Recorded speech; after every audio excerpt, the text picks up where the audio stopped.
G'day, everybody. I want to talk about there's always a positive and negative side of seeing and talking about people, definitely in a short story. So you can talk about someone all day long, but you'll never really get to truly know them, as there's lots of things behind the scenes, right? And you can talk either positive or a bit of both, of course, or negative. But what I've mostly seen, why I'm saying positive and negative, because you can just talk the truth, which will have a little bit of positive and negative in it. Because as life goes by, there's usually a little bit of that kind of thing. Depends on your life, of course. Some are worse than others.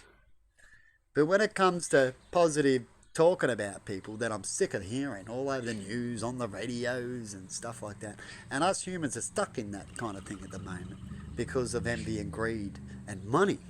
So a lot of subjects are getting talked about these days, as I've heard, because they're cool and they make money on that subject.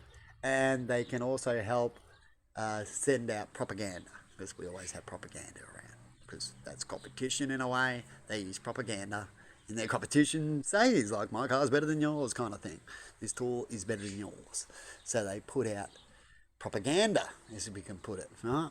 Some of it's not that bad as it's just small and it's just making a business, and some of it can be bad as it affects a lot of people. Propaganda. And we're getting a lot of propaganda these days. Like who wants to judge and bully who? And you get people who can present things really good to present this propaganda. People, isn't it?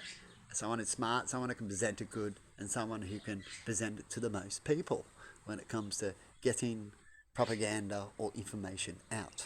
Is that true? But if you already got it dominated, you would never get true information. So if you ever thinking, why aren't we getting true information? Is because of propaganda and people holding back the truth and envy and greed. So if you ever want to stop that, we have to talk about it collectively, about the issues that affect us collectively. So if you want to get an issue talked about collectively and sorted out collectively, it's best to talk about the collective issues, which is what I'm trying to do, and think as high as you can about those issues to try to solve a lot of other ones instead of starting from the bottom and solving it. It's sort of like cleaning a room, right? I'm good at cleaning rooms, right? Because I practice this and I've done a lot of cleaning, right, babe? Right? And even for others. And so what I do when I clean a room, and when I first started, when I was a kid, I used to go clean my room and go, oh my God, all this mess, try to get out of it by using the brain, with excuses, and here comes the guys now, with excuses and stuff like that.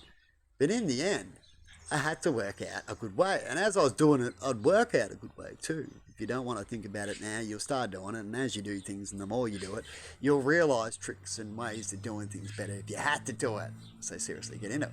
So when it comes to rooms or sorting out anything in the end, and you can do a lot of birds at once and be as quick as possible, what I learned was just go, all right, treat it as a big deal. Right? Just go big and it'll be done.